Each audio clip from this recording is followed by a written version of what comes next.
Olá, meu amigo, olá, minha amiga. Está no ar o programa Quietas Entrevista. E no programa de hoje nós vamos falar sobre política, falar sobre eleições. Mas aí você fala, poxa, já votei duas vezes, já participei ativamente ou não da campanha ou das campanhas, já falei muito sobre política, estou um pouco cansado, não quero falar sobre política, não, nem ouvir sobre política. Bom, vamos falar de uma faceta diferente e necessária para nós entendermos como se deu o jogo político, como se dá o jogo político durante as eleições, durante a campanha e agora no pós-campanha, pré-posse dos eleitos. E para nos ajudar a entender todos esses cenários, está aqui conosco hoje um especialista em direito político, o advogado doutor Geraldo Sena. Doutor Geraldo, mais uma vez, retornando ao nosso programa, parece que foi pouco tempo, né? Mas já teve um bom tempo que esteve aqui, foi bem antes das eleições, não é isso? Na realidade já tem mais de um ano, já tem quase 2 anos que nós estamos falando Sim, sobre política, né? sim. Tentando ajudar aí, né, nessa arte, nessa ciência que é a política. Pois é, no aspecto jurídico e técnico, né, as mudanças que aconteceram, aquilo que já estava definido, transcorreu de forma tranquila, de forma normal, mas a campanha em si, ela teve muitas nuances, muitos aspectos diferentes e não foi nada normal, né, doutor? É verdade, é porque nós estamos, nós os brasileiros, nós temos um costume que para nós a política é só a eleição. E é um jogo de ganhar, perder. Sim. Infelizmente, nós temos essa tradição, nós brasileiros temos essa tradição.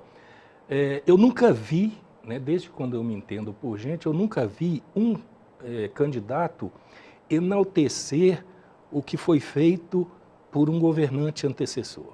Eu nunca, aliás, minto, vi uma vez só, não por causa de méritos, que foi na época do Plano Real, da URV, que os candidatos estavam disputando, né, a eleição, e naquele cenário havia um cenário de inflação muito alta. Então o Plano Real foi instalado para conter a inflação e naquele momento houve um enaltecimento do Plano Real por todos os candidatos, não por causa de ser um benefício, mas por causa de não de perder ou não perder a eleição, de ganhar a eleição. Então nós temos essa tradição de a política, ela é entendida só na época da eleição, É muito como mais um que isso, jogo, né? como um jogo de ganhar, perder.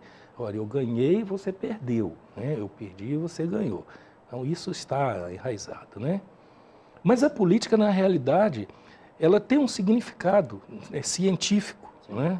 Ela tem um significado científico, que é tudo que se refere à convivência social, à relação social, né? A relação dentro da sociedade, das pessoas, do governo, né? E da dinâmica da própria sociedade, né? Que a sociedade, ela é dinâmica, ela não é estática, ela não para num determinado momento, né? Então, a política é entendida, né, cientificamente com essa proposição, né, com esse significado. Doutor Geraldo, nós tivemos eleições gerais, não é? Tivemos, tirando vereador e prefeito, os demais cargos, nós escolhemos os nossos representantes, não é? E foi muito disputada, né? Teve vários tipos de situações, mudanças e viradas bruscas, surpresas, né? Acirramentos, né? Sim. Então foi um pleito bastante agitado, né? E em todos os sentidos, em todos os níveis também, não é? Sim, dentro dessa ótica aí de ser difícil, acirrado, com vários momentos de hostilidade, de intolerância, isso é o quê? Isso é a determinação do poder, Sim. ou a escolha do poder, né? A eleição, ela se presta a escolher o poder que vai dominar, né? Nós que vamos ser dominados desse poder, porque o poder ele é estatal e visa o controle, né, a dominação sobre as coisas, sobre as pessoas, né? Esse, né, é o sentido da eleição, né? Sim. É fazer esse poder, né? Fazer esse poder existir, vamos dizer assim. E durante essa disputa, o que lhe mais chamou a atenção em relação aos eixos da campanha? É essa questão do ganhar-perder. Sim. Né, do não enaltecer as coisas boas que aconteceram, né, em determinados momentos. É a né? disputa, né? Cavar a trincheira de um lado, cavar do outro e um digladiar com o outro. É a disputa. E é importante a gente falar sobre essa questão do poder, não é isso? E entender o que é o poder, principalmente o poder público, o poder político e o poder partidário. Então, como que a gente pode entender essa forma? Exatamente. Eu trouxe um conceito aqui. O poder é o conjunto de instituições e de aparelhos que garantem a sujeição dos cidadãos a um Estado determinado. Que Estado? É o Estado, né, que não é uma figura jurídica, mas é o como está a sociedade naquele momento. Então, nós precisamos desse poder, que é uma configuração relacional que garante o dominador, né, manter os dominados sob controle. Pode parecer assim muito apertado esse conceito, dominador, dominado como opressor, sim, mas na realidade é esse. Para existir o poder, é preciso que exista quem exerce o poder ser legitimado por quem está sendo dominado por aquele poder. É muito interessante essa questão. E quando eu elejo um governante, eu estou dizendo o seguinte: olha, eu legitimei aquele poder para me dominar. Sim. Me dominar de que forma? Me governar, administrar a minha vida, né? Administrar toda essa sociedade. Né? E o poder, ele não se adquire, ele é exercido. Né? Ele é exercido, não se adquire, eu quero poder, né? Eu compro o poder, não. Ele é exercido, você exerce o poder. Tanto é que quando os dominados não aceitam mais aquele poder, não aceitam mais o dominador, isso se destrói, isso cai por terra. Né? E como é que se faz isso? Através das eleições, que é o que nós estamos falando, é através do voto. Né? Porque o sistema, né, político nosso é o quê? O poder emana do povo, que o exerce através dos representantes. Sim. Então isso fecha toda a questão, né, do dominador e o dominado. Ou seja, se o poder é meu e eu passo esse poder para você, eu estou dizendo o seguinte: olha, estou aceitando ser dominado por você, estou aceitando ser administrado, ser governado por você, né, tecnicamente, né, falando. E, né? E esse exercer do poder, ele tem um conjunto de regras, né, ele tem ferramentas, né, que o que exerce o poder não pura e simplesmente exerce o poder a seu bel prazer. Né? Ele é regulado, regulamentado e tem que seguir essas regras. Né? Exatamente. E a campanha, ela indica mais ou menos qual é a característica desse poder que vai ser exercido. Né? Se vai ser um poder extremista, se vai ser um poder mais moderado. Né? Então, essa lógica aí do espectro político, né, que a gente faz essa análise, inclusive da quantidade de partidos, né, a quantidade de deputados né, que fizeram essa movimentação aí. Né? Pois é, nós tivemos essa questão dos partidos, né? Tivemos aí dezenas de partidos que participaram da campanha, com coligações ou chapas puro sangue, né, que participaram. Né? E isso para a democracia é importante, mas, por outro lado, muitos partidos perderam força também. Né? E muitos partidos estão aí quase que condenados ao desaparecimento. É por isso que terão, talvez, fundir a outros, criar novos, se aglutinar a outros, né? Na chamada cláusula de barreira. Então, esse também é um fator importante. Né? Muito importante, muito importante. Por exemplo, nos eixos da campanha, né? O que a gente viu de mais importante no eixo da campanha? Insegurança. Sim.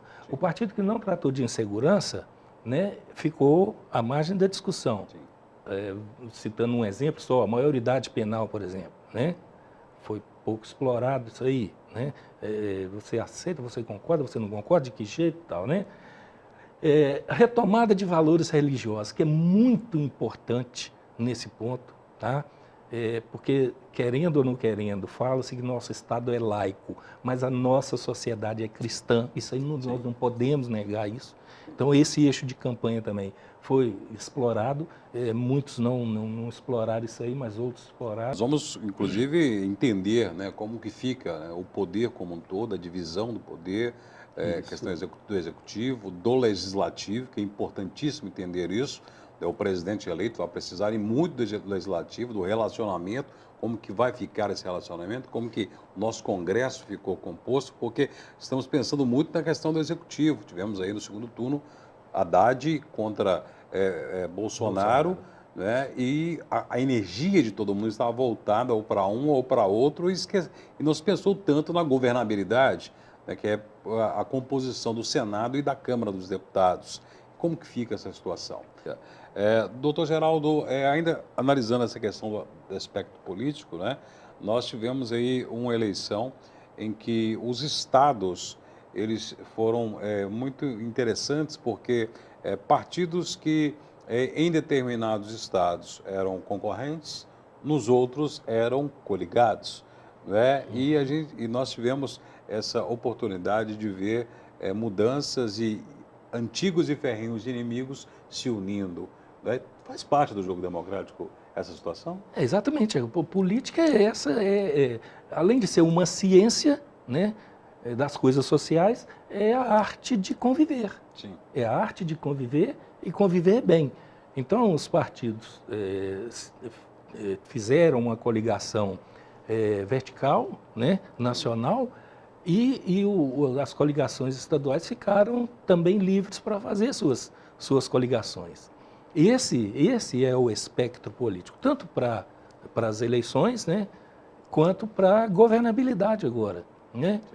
Mas aí eu estou falando espectro, o que é espectro, né? Sim. Espectro e tal, né? Vamos entender o que é o espectro Cientificamente, o espectro é o quê? Uma representação das amplitudes e intensidades, né, das categorias componentes de um sistema. Eita, vamos introduzir isso aí. Danou-se, mas vamos falar, vamos ver o que é isso trocando em miúdos.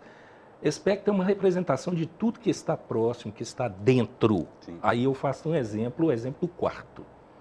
Você tem um quarto, tudo que está ali dentro, cama, guarda-roupa, armário, criado, né? Tudo que está ali dentro é o espectro do dormitório. Tá? É o espectro do dormitório. As paredes são os limites, né?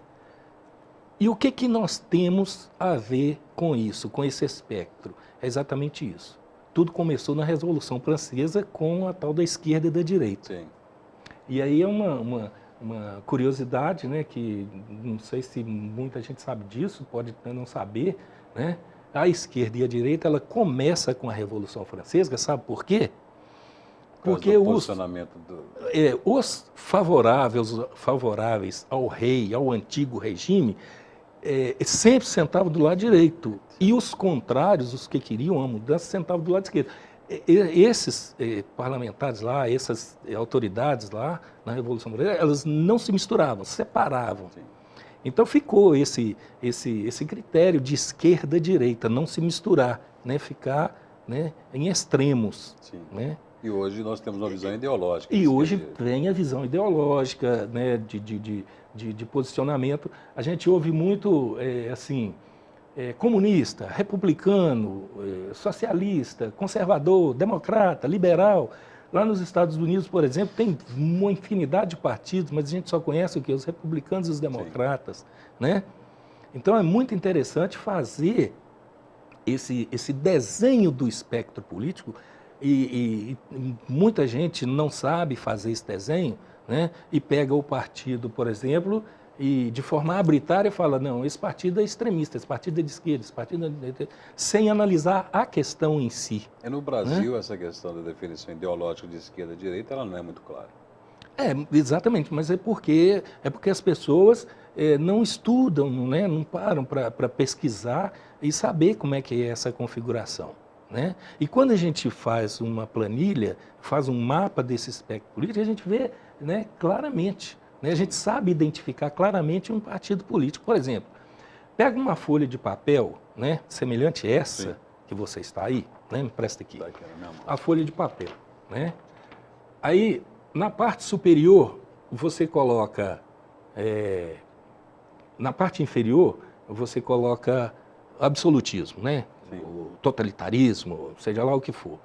E na parte superior, você coloca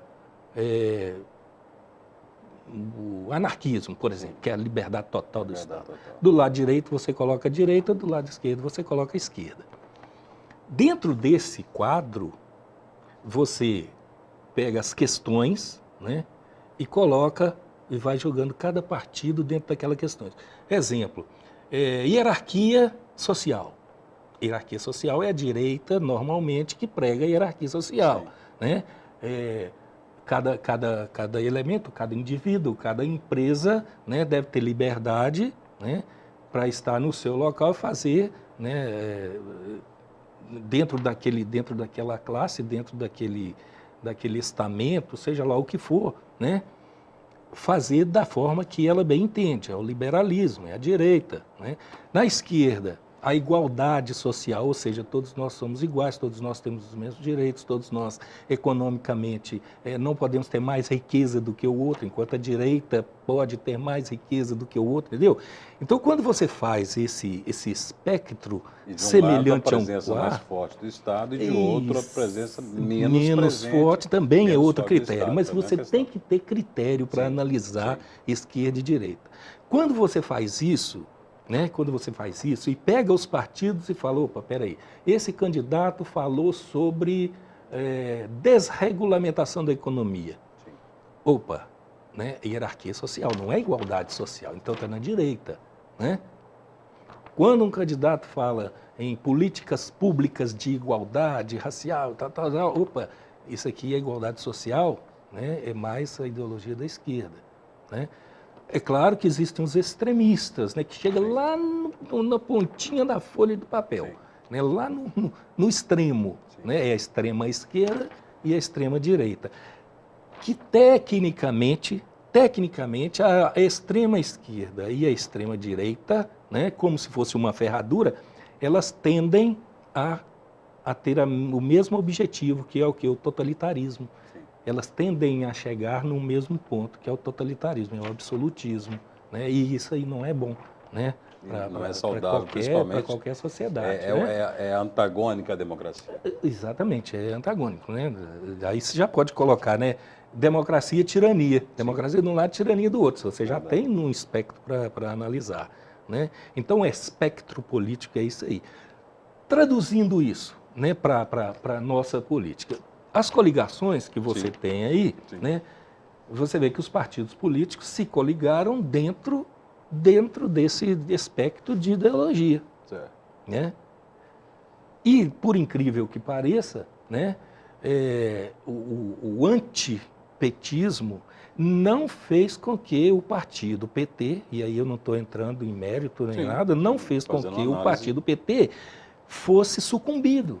Exatamente. Né? E tudo isso pode mudar todo o cenário. É muita coisa para se analisar. Né? Nós propomos aqui uma série de entrevistas para poder ajudar a entender um pouco mais sobre tudo isso, todo esse espectro que vai comandar o país a partir de 1º de janeiro. Não será somente os nomes, o presidente, os governadores, os deputados, os senadores, né? Mas sim todo esse jogo que vai determinar a diretriz e a direção do governo. Então, nós vamos trazer o doutor Geraldo de novo aqui, vamos propor esses outros debates, ampliar esse debate para nós entendermos o que vem por aí. É muito importante. Doutor Geraldo, mais uma vez, muito obrigado pela presença. Eu é que agradeço e conto sempre comigo. E dentro daquele cronograma que nós fizemos, eu estou aí às ordens para a gente dar continuidade a esse... não é debate, né? É esses esclarecimentos, né? Que são e importantes, esses estudos, né? E isso é importante no dia a dia. Você que é estudante, debata isso em sala de aula com o seu professor, você na sua igreja, peça os seus grupos para debater essa questão política. Todo mundo da sua família discuta essas questões maiores, a não ser as paixões partidárias. Sem animosidade, sem intolerância. Exatamente. Mas menos personalizadas e mais coletivas, né? Muito obrigado pela sua audiência. Até o próximo encontro. Até o próximo QE Faz Entrevista.